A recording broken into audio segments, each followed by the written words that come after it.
Greetings, beautiful souls. Today we're going to discuss prickly pears. They are very abundant and in season where I live. And here's a couple places where I harvested them. And so I use tongs, and I take the tongs and I twist the top of the flower. And this is what we're left with, is a big bag of them. I do not touch them with gloves because there are a lot of invisible thorns on them, I guess, or needles, you would say, as well as the big spikes from the pads.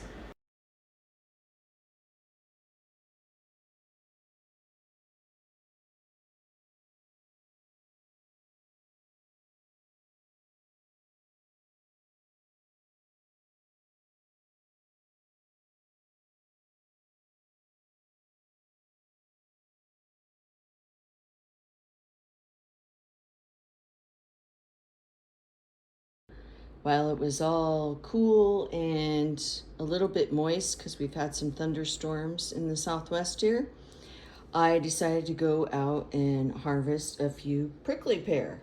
So I literally got all of these. I don't know if you can see how many is in here, but I got all of these in about 5 minutes of standing in one place. So I didn't want to be too overwhelmed today, so I just wanted to do a little bit today and show you the process as we go along.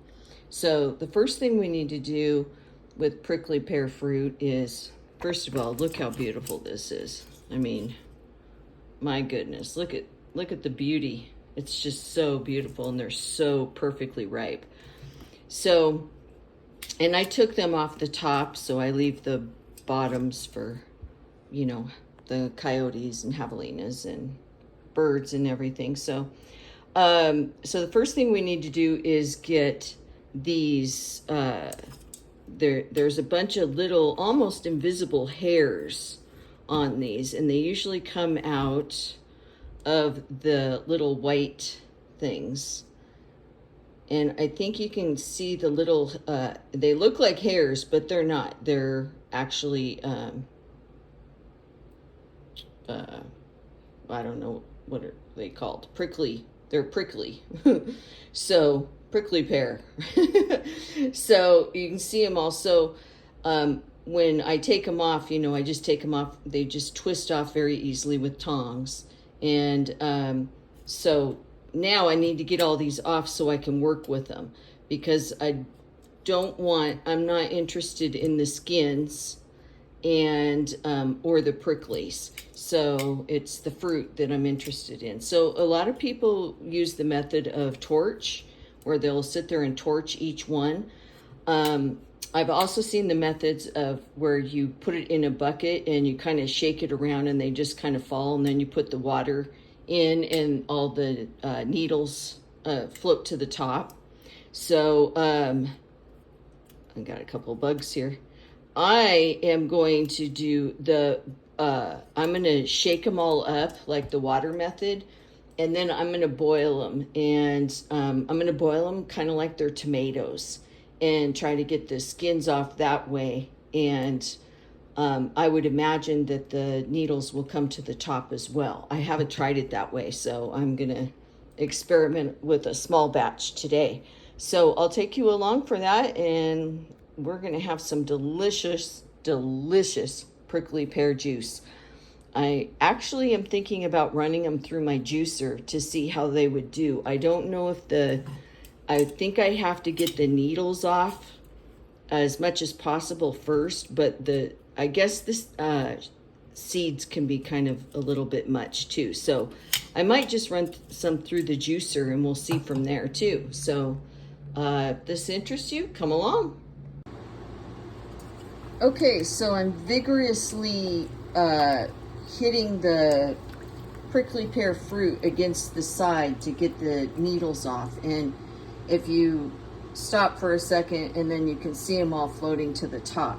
So what I'm gonna do is, I don't want to beat up the fruit too much. drain these, rinse them real good again, and I know that these haven't been sprayed, but I just want to rinse them a few times. And then I'm gonna keep doing this without bruising the fruit, and then I'm gonna put them on to boil. Okay, welcome back. So I tried a couple different methods so I could talk to you about them. So the first one, I told you earlier that I was boiling them. I boiled them like tomatoes, and so I can easily remove the skin. And it did work. However, as you can see, it was very, very juicy. So I took, and I hadn't done them all. I was just experimenting. And then I tried the ones that were just washed a few times without any hot water or any boiling. And so as you can see here, I cut off the ends. It's kind of like a kiwi in a way. I cut off the ends, and then I slice one slice, and then I'm taking my tongs, and you see how I'm like peeling it like that? And you see how it leaves like the peel? So those are the ones that are not boiled. They're just, I want to say cold, but they're not really cold because it's 100 degrees out. So here's the deal that I came up with, and you know, I'm kind of a person of systems and what works, and you know, what works best, and I've just always been that way. I try to find the best, most efficient method. So what I was thinking was, earlier I had talked about putting this through my juicer. Well, with the amount of seeds, I know for a fact that my juicer will get so clogged up and with the screen, and because I've tried it, well, there's a couple things that I've tried it with. Watermelon, for one, I can't have seeds in it because it just clogs up the stream. It's just more of a hassle than it's worth, right? So I decided I'm not even going to run this through the juicer as much as I really want to. The seeds are just going to clog it up so much that it's going to cause me more work.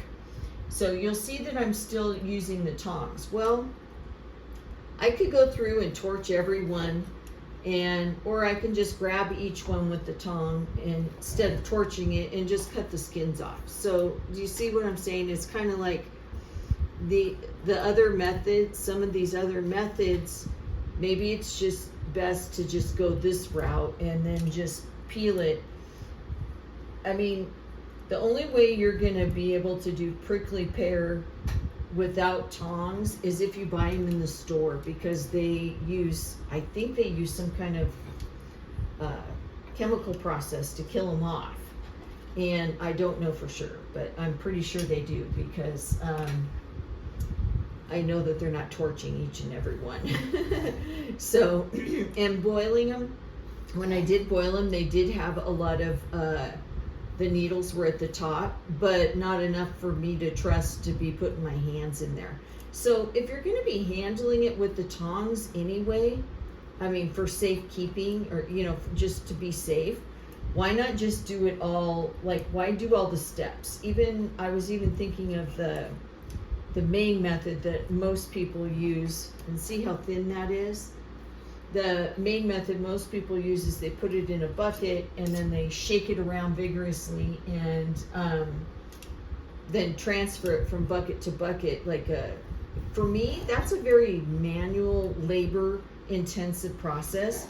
I can barely pick up a big watering can full of water, much less a big 5-gallon bucket full of food. So it's just, it's not real practical for me. So all that time that would be spent doing all that and everything, I can just cut them and be done with it. I hope you understand what I'm saying. It's just, you know, we go through all these processes of doing this and doing this so we don't have to have this. Well, just cut it off. Use the tongs, cut it off. You know, the only needles that are going to be around, especially the invisible ones, are going to be right on this cutting board and on these tongs. So, you know, I'm not getting it anywhere else around the house or anything, so I don't have to worry about it. But do you see how you just cut that slice off, and it peels kind of like a kiwi, and it looks a lot like a kiwi too. And you just peel it like that, and it's got the seeds like a kiwi too, but the seeds are a lot harder to eat. So what I'm doing, I wanted to explain this process. So what I'm gonna do is I'm not gonna waste these skins. I'm going to dehydrate these skins and make them into a type of a dye. I've heard that a lot of people like to use dragon fruit and prickly pear for their dyes. And so I'll find someone in town that might be interested in a jar of it or something, just so it doesn't go to waste. I mean, it would be a little bit edible, but it's not going to taste good because the skins, to me, they're kind of like you can eat them, but they're not good. Like an orange or banana, you know what I mean? It's like you'd rather just have the inside fruit. So, so that's what I'm going to do with these peelings.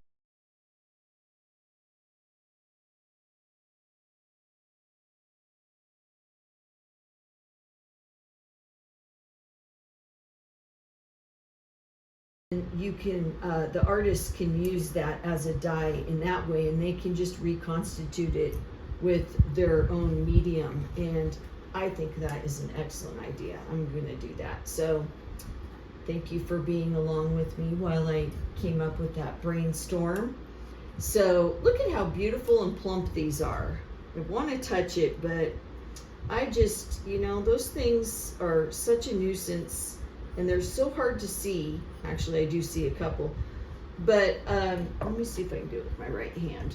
I'm left-handed, so look at how beautiful that is. It's just like so big and plump, and it's perfect ripeness. Like you can see if I squeeze a little bit more, I would like indent the fruit. That's the perfect type of ripeness. You can see how it's kind of, where I pulled it from the bottom, it's just perfect. So I'm going to get these in the pan and get this boiling, and my hope is that some of the seeds will cook down a little bit, because the seeds are edible and they're very nutritious. So, but they're very hard. So they're not like kiwi seeds that you can just eat. So what I'd like to do is go ahead and boil it down and see if they'll soften up where I can blend it. And then I can, you know, make my juice or jam or puree or whatever. Look at that. Oh, so beautiful. Let me cut it open for you in case you've never seen the inside of one. Look at that. So let me try it with my right hand here. I don't know if I'm going to be able to do it. So there's a lot of seeds in there. A lot of seeds. And they're kind of a nuisance. So if they don't soften down into something that I can blend for a puree, I'll just strain them, and then I'll just have all the juice left over, because when you cook them. I sure got a lot though. I didn't know that it would actually produce this much, because sometimes, you know, like tomatoes, tomatoes always look like you got 20 pounds, but after you're done cooking them and doing everything to them, they've, you know, gone down to this size. So, but this is definitely a plentiful fruit, and I have so much of this available to me all around me. It's ridiculous. And I was thinking about it a couple of weeks ago when I saw them, and I was like, oh, I should go harvest some of those. And then I realized, I went on my road trip and I came back and I realized how purple these are. And I was thinking of picking them when they were more pink. So I like the fact that they're a lot more ripe. I think they're going to make a lot, much better juice or puree or whatever. So I hope this part's been helpful. I know it's a total, like, no way am I doing that. But guess what? Anytime, kind of like I talked about in I think it was the apple video, it's like, I have such a respect for what it took for this fruit to grow. and it, you know, it took years and years for, well, I know for sure these cactus, because even though I've recently moved here, I've been here many times, and so I know that this cactus has been here for a long time and has taken many years to grow and produce such beautiful fruit. So, you know, it's just, it comes down to the appreciation again. And, you know, there's lots of wildlife that can enjoy it, but in the area I'm in, there's no way that the wildlife is going to be able to consume it as fast as before it all rots, basically. So I think I said I left the lower fruits on the bottom for the javelinas and coyotes and other wildlife, and took more of the ones on top. I think the birds get them after they have fallen, and because they don't have anywhere to stand on the cactus to eat at the fruit, because it's, you got the big huge thorns that are this long on the pads where the fruit grows. So I'm going to keep doing this and get this going, and get cooking this and cook it down, and hopefully this was a good description of how I peel it. And it was really hard to find videos on how to do this just like this. So I feel like sometimes just basic is better. Go pick them, go wash them. Yes, they have thorns, so just wear your, or use your tongs. I didn't wear any gloves because I don't plan on grabbing them. So some people just grab a towel and those big thick gloves. Nah, I'm not gonna risk that. I've had these in my hand before. I've had them in my feet before, and it's just, to me, I'll just do it this way. I'm fine. So I will be back in a little bit after this is cooked down, and I'll let you know how it goes with the seeds, to see if I can at least blend some of them into the puree, because they're so nutritious. I really am hoping that I can grab the nutrients from the seeds. Okay, so I'm cooking this down, and I'm almost done with all the prickly pear, and I just wanted to show you, it's kind of like, I don't know if you can see let's see if I can zoom in. There you go. See how it's basically like, they look like raspberries, but they're they're basically the seed pod. Can you see that? Looks like a blackberry. That's the seed pod. I was actually thinking of taking out, like blending them first, like putting the peels. Oh, let me get that back out. I was thinking of putting I'm gonna blend a batch and then add it to this, and maybe, just maybe, the seeds might get blended up a little bit. But if not, this will be fine running through a cheesecloth. But see all the seeds? But you know what? I'm getting the nutrients in this, so I am very happy with that. I thought that they'd be able to cook down and blend, but it doesn't look like that's going to happen. But look at that beautiful, rich, dark sauce. And so once I strain all that out like that, then we'll be left with a very delicious prickly pear juice.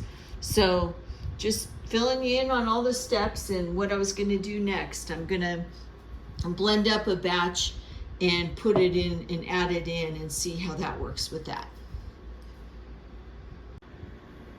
Okay, I blended it up. It reminds me, it just looks so much like dragon fruit. It's amazing.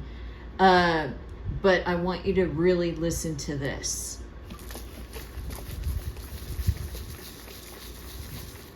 It sounds like a rattle. There's so many seeds in here.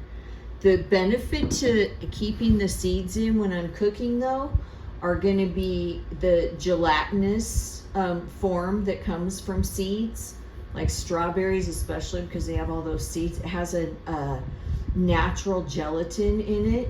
So I've actually decided I'm not going to make any jam or probably any syrup. I'm basically going to just water bath can this when I'm done getting all the contents out, because I can then add it to, say, sparkling water. I can add it to make a finger jello. I can just use it for its flavor without, I might put a little bit of sugar in it because it's not as sweet as a lot of fruits are, so I'm gonna probably just put a little bit of sugar in it, which I normally don't put sugar in my fruits when I'm canning them, but I'm gonna just do it that way and just basically water bath can a small batch, and then I have it for use. If I want to add it to water, sparkling, I can make a syrup out of it for pancakes if I want, and I can just take it out in little pint or half pint jars. But I thought that was interesting, this sound. Listen to it. Those are basically seeds, all those seeds. I wish you could see it, but you can't really see them too much. They're very heavy in there. But I'm going to add this to the rest of the sauce that's cooking, and we'll see you in a couple hours when it's cooked down. Okay, while the prickly pear fruit is cooking down, there's a couple observations I noticed. I am definitely not going to be able to blend the seeds to go with it. They're just too small and hard for my blender. So I'm going to be straining it through a cloth, and that's how I will get the juice that I'm going to can. In the meantime, I'm getting the dehydrator filled up with the skins. I had to drain them because the container was full of a lot of juice. So I put the juice in with the rest of what's cooking and strained them, and so they could get a little more dry. So what I am doing though is my bottom one is going to be one of the silicone or the liquid trays. I think I've shown you in my other video. It's got this kind of bottom. It can hold liquid, and since they're so wet, I'm putting on the bottom layer, I'm putting one sheet, and then I'm going to put this on top for the second layer. That way, if it drains, when the liquid drains, it's not going to go in the bottom of my dehydrator. It'll just go on the next tray down, and then that tray will it'll dry up the ingredients. Since it's the bottom one, it will probably receive the most heat anyway. So I'm just going to put a little bit on this one, just because I already have a bunch more juice in here just from straining it and running it through the strainer a couple times, and I have more juice. So these fruits are very plentiful with juice. So I'm going to just leave that like that, and then I'm going to put another one of the ones that can carry the liquid, and then I will just scoop all that on. And I don't mind if the liquid's in there. I probably won't pour it on this one, but you know, that's how I make my fruit leather and my eggs and stuff like that. It can have liquid in this. So I don't know why I said eggs, but I'm just referring to the point. It can handle a lot of liquid. Like if you see all that liquid, I could put it in there, but I'm not going to. I'm going to go put it in with the other, because I actually just want this to dehydrate. I'm not as interested in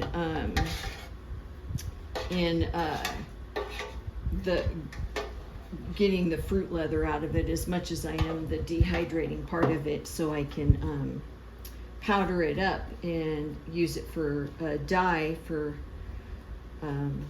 whoever wants it. If you want it, put a comment down below and tell me you want it, and you can pay for the shipping and I'll send it to you. No big deal. It should be pretty light, so whoever wants it, I just don't want it to go to waste. So That's how I'm going to do it. So I'm going to dehydrate this on probably 110, about 110 for at least 18 hours. We'll see how it is at the 18-hour mark.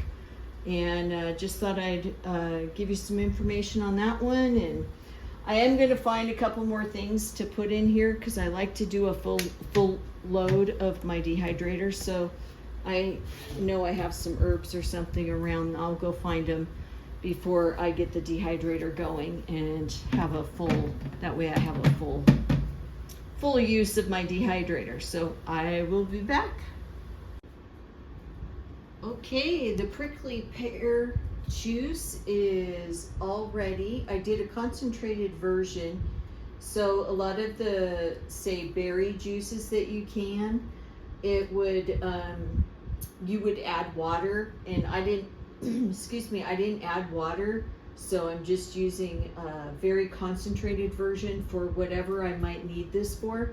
I'm gonna just do a little test. I already tested it like in the beginning to make sure this is something that I can water bath can, and I just wanted to make sure that it did, but I just want to make sure again. So, and if you're not familiar with this, it's a pH balance test kit, and it just makes you feel better about your canning process, and gives you a more scientific reading of your acidity level of your foods. So since fruit is a high acid, it is something that can be water bath can, but there are some things like elderberries and currants that actually do not have enough acidity. I feel like prickly pear could be on the borderline, so we're just going to find out. So you just take this strip off and you put it in here. Now you don't ever want to stick it in your jar there, because this does contain chemicals.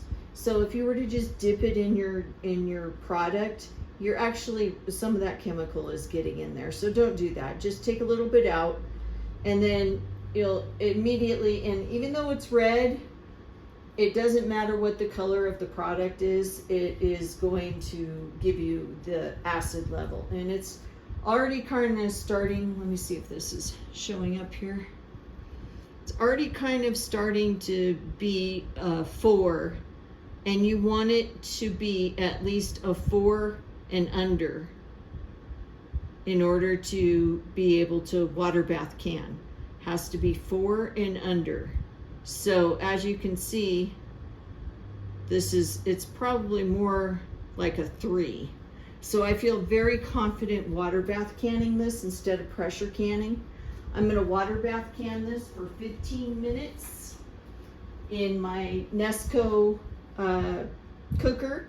It's a water bath steamer, it's a pressure cooker, it's a crock pot, it's a browner. This thing is amazing. So if you've never used one of these before and you are just starting out with canning, I highly recommend this.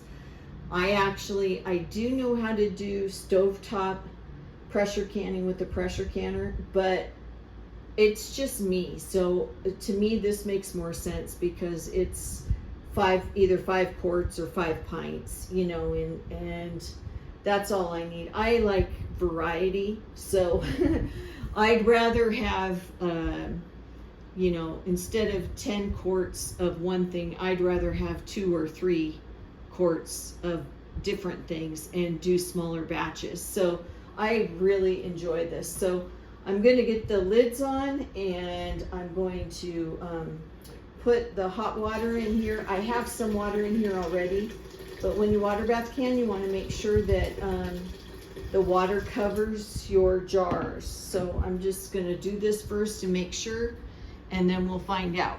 So I put that cup there because I was going to put it in there, but I use 4 jars lids. I already washed these and got them already. They're called 4 jars. I use the discount from 3 Rivers Homestead, and Linda's Pantry also has a 10% discount on those. So I have I have my rag here. I just realized I forgot to wipe my rims. Because this, I forgot to tell you, I put 1/3 cup of sugar in this and 1/2 cup of honey, and to sweeten it up. It definitely needed it, and so I'm okay with that. You know, it's just a little bit of sugar. I've been trying to not eat as much sugar, and so if I have a little bit in this, that's fine. Because all my blueberries and strawberries and everything, I don't put any sugar in because they're so sweet. But this isn't necessarily a sweet fruit. It's a very juicy fruit, that's for sure.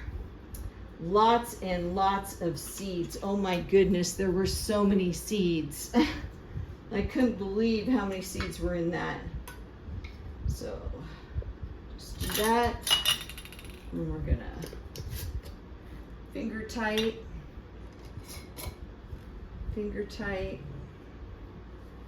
a little bit hot here.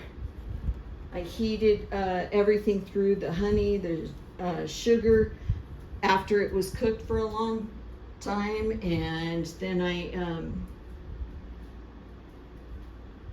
added a little bit of lemon juice. I wasn't sure, I felt like I needed some other kind of flavor in it. And I'm not a big jam maker or anything. I just basically can raw vegetables and fruits, and I'm not really one that does jams. I don't eat bread. So anyway, I put a little bit of lemon juice, and it actually did counterbalance the flavors a little bit, which I really enjoyed. So I think that was like 2 tablespoons I put in. So I need to fill this up and cover the top, and since this is boiling, I'm okay putting just hot warm water in it. I forgot to put the vinegar in too, so I'm going to put 2 tablespoons of vinegar in that way the jars don't get all foggy when they're getting cooked. When the juice is cooking in there, the hard water will make the jars turn all foggy, and it kind of ruins the jars. So you want these covered. There we go. And make sure you have a rack on the bottom of that too. When you're canning, water bath canning, you can't have it on the flat on the bottom.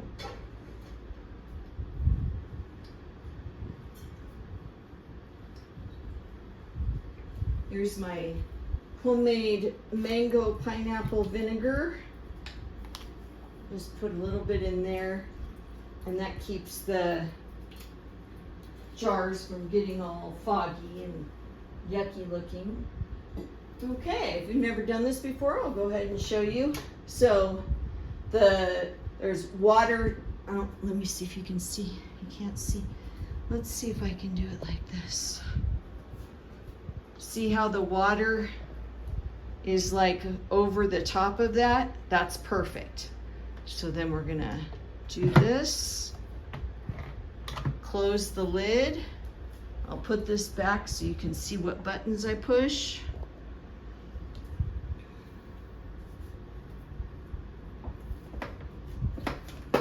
I wasn't gonna put it right here. So you're gonna hit water bath steam. Then you're gonna do the time. I'm gonna do my time for 15 minutes and then start.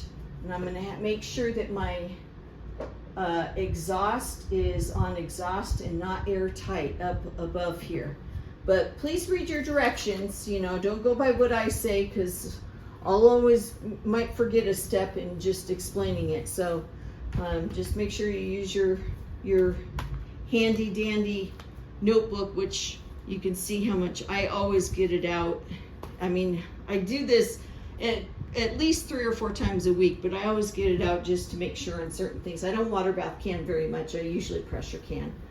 So we're gonna get that going. That's gonna water bath can for 15 minutes, and we'll be back and I'll show you the results after it's done. Okay, the water bath canner is complete, and I'm gonna bring those out.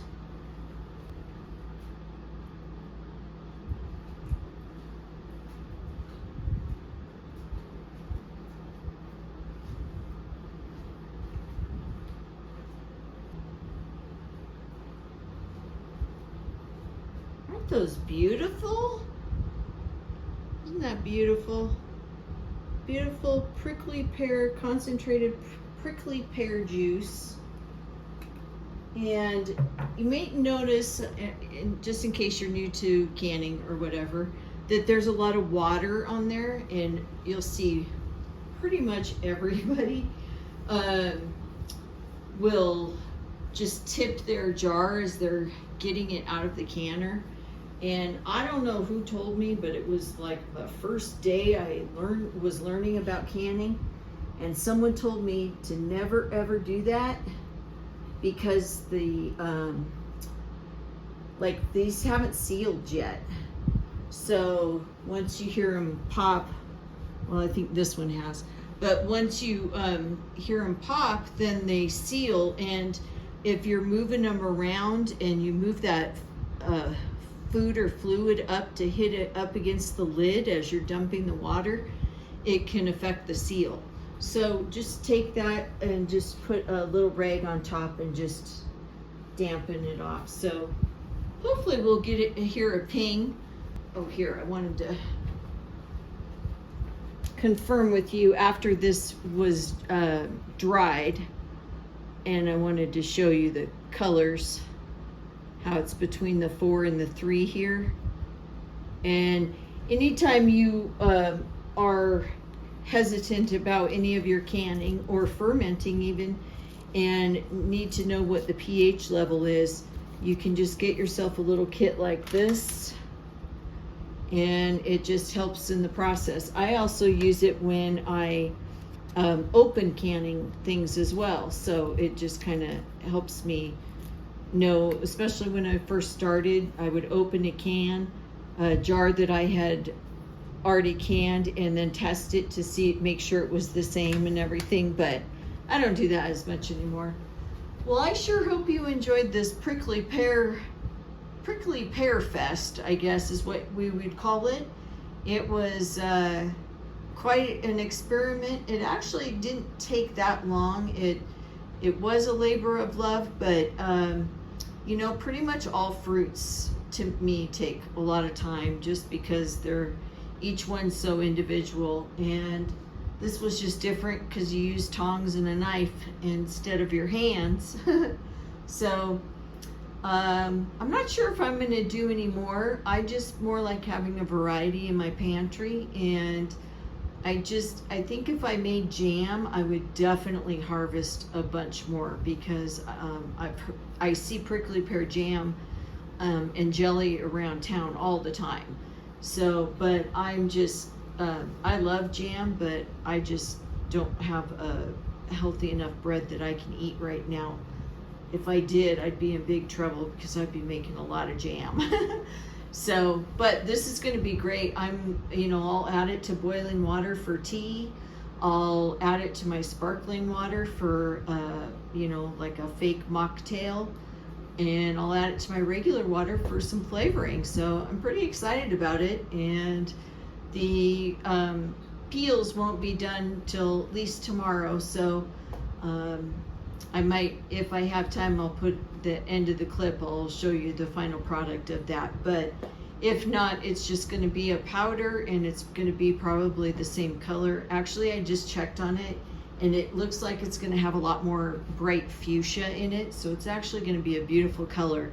So once again, if you're an artist, or if you do pottery, or do yarn, or are a weaver or something, and even a painter, if you want to have some of this prickly pear powder for painting, just let me know in the comments below, and I'll make sure I get it to you. Thanks so much, and you guys have a great day, and peace out.